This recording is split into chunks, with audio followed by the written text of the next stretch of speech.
La porte du tribunal semblait plus lourde que d'habitude, je l'ai poussée, vêtue de mon seul tailleur correct, celui acheté pour mes entretiens d'embauche il y a 3 ans, alors que mes parents étaient assis au premier rang, mon frère Thomas à côté d'eux, tous les 3 vêtus de marques de luxe que je ne pourrais jamais me payer.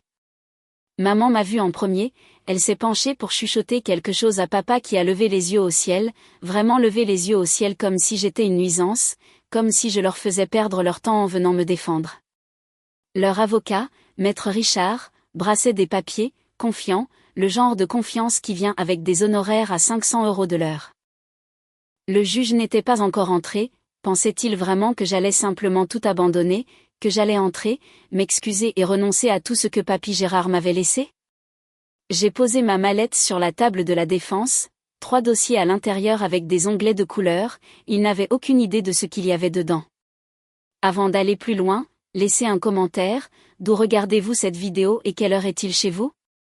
Mettez un « j'aime » si vous avez déjà été sous-estimé par votre propre famille et abonnez-vous parce que cette histoire devient dingue. L'huissier a annoncé la cour, la juge est entrée et j'étais prête.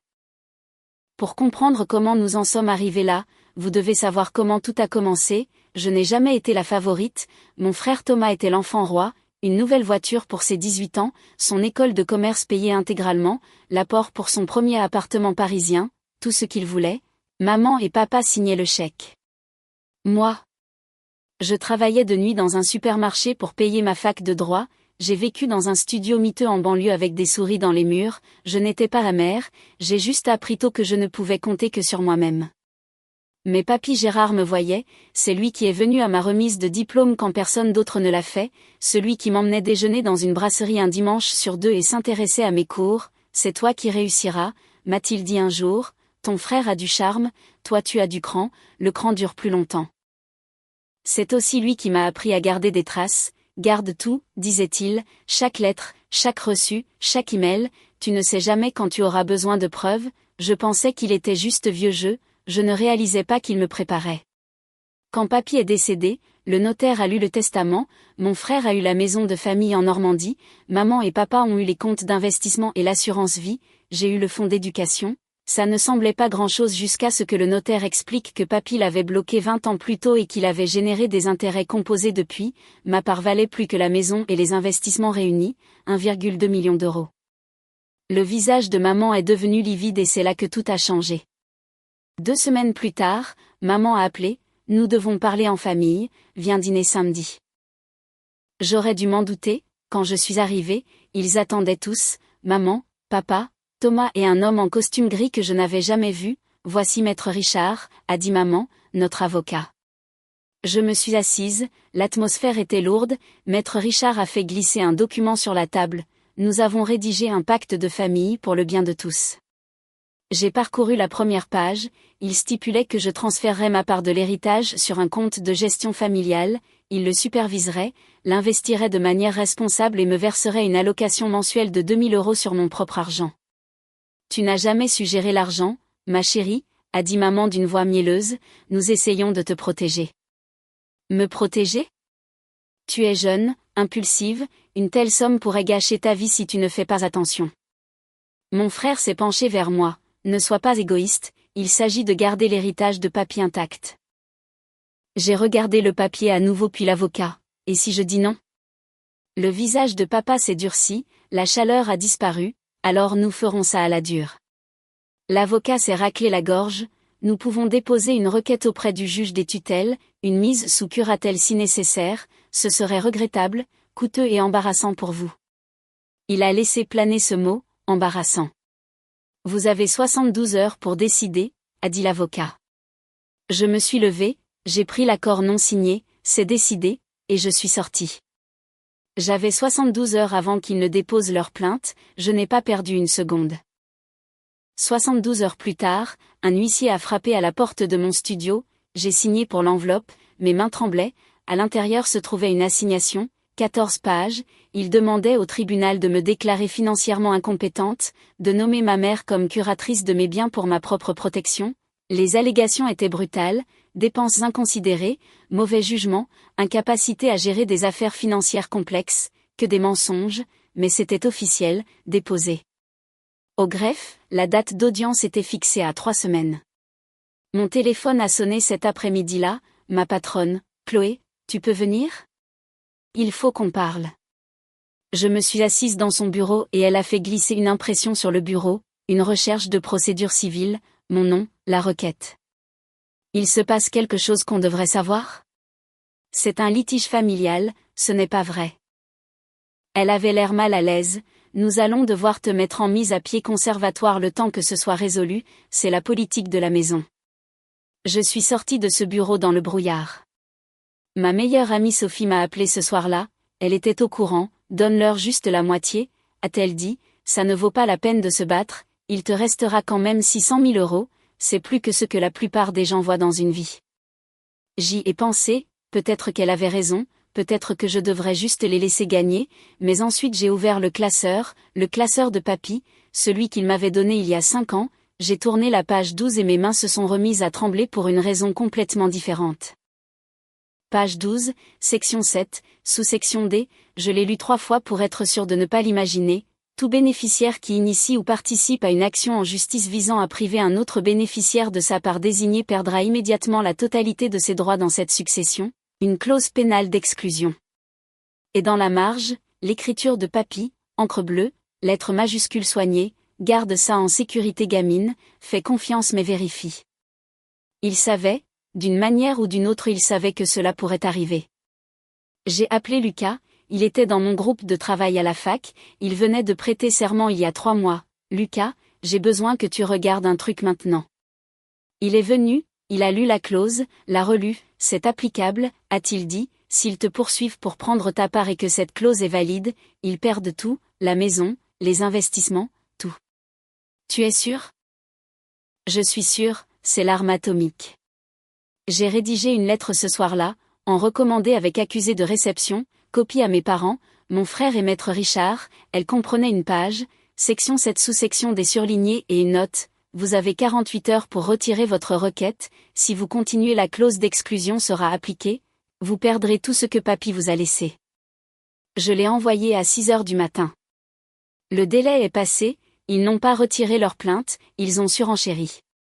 Maître Richard a déposé une requête modifiée, celle-ci était pire, maintenant il plaidait l'abus de faiblesse, que papy n'était pas sain d'esprit quand il a créé le fonds, que je l'avais manipulé, ils ont joint une attestation d'un médecin qui avait vu papy une fois 4 ans avant sa mort pour un contrôle de routine, l'attestation disait que papy avait montré des signes de confusion, c'était un mensonge mais c'était signé. Puis mon frère a posté sur Instagram une photo de papy souriant lors d'un Noël en famille il y a 10 ans, la légende disait, protéger ses véritables volontés de ceux qui voudraient les déformer, la famille c'est pour toujours. Les commentaires affluaient, des gens avec qui j'étais allé au lycée, des cousins, des amis d'amis, elle a toujours eu l'air bizarre, l'argent change les gens, je prie pour votre famille. Mon téléphone n'arrêtait pas de vibrer. 2 jours plus tard, les RH ont rappelé, nous prolongeons votre mise à pied jusqu'à la résolution de l'affaire judiciaire. Pour combien de temps? Indéfiniment.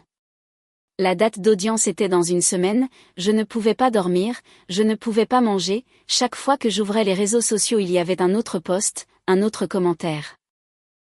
J'étais assise à ma table de cuisine à 2 heures du matin fixant le classeur, s'ils voulaient jouer sale, j'avais quelque chose qu'ils ignoraient, quelque chose qui mettrait fin à tout ça. J'ai ouvert le classeur à l'avenant au testament qu'ils avaient soumis au tribunal et je l'ai comparé à mon original, les dates ne correspondaient pas, les sceaux des notaires non plus. J'ai posé les 2 documents côte à côte, l'avenant soumis par mes parents prétendait que papy voulait que tous les actifs soient consolidés pour l'harmonie familiale et une gestion unifiée, daté de mars 2019, mon original signé et notarié ne comportait aucun amendement de ce type, mais c'étaient les sceaux qui ont attiré mon attention, notaires différents, tampons différents. J'ai trouvé le nom du notaire original dans les dossiers de papy, je l'ai appelé, il était à la retraite dans le sud de la France. Je garde des copies de tout ce que j'ai authentifié, m'a-t-il dit, envoyez-moi le numéro du document. Je l'ai fait, il a rappelé 1 heure plus tard, je n'ai jamais authentifié ça, ce n'est pas mon sceau, quelqu'un l'a contrefait, il a envoyé une attestation sur l'honneur cet après-midi-là. Ensuite j'ai payé 300 € pour un expert en écriture agréé, le rapport est revenu en 4 jours, la signature sur l'amendement était décalquée numériquement, le papier avait été fabriqué en 2022 soit 3 ans après la date présumée de la signature, c'était un faux. Ma famille n'avait pas seulement essayé de me voler, ils avaient commis une fraude. Assise dans mon appartement tenant le rapport j'ai compris pour la première fois, il n'a jamais été question d'harmonie familiale, c'était du désespoir, et j'avais besoin de savoir pourquoi. J'ai commencé à creuser, les registres publics sont plus accessibles que la plupart des gens ne le pensent, la start-up de mon frère dont ils étaient si fiers, liquidée il y a 6 mois, j'ai trouvé un jugement, fournisseurs impayés, condamnation par défaut à payer 340 000 €.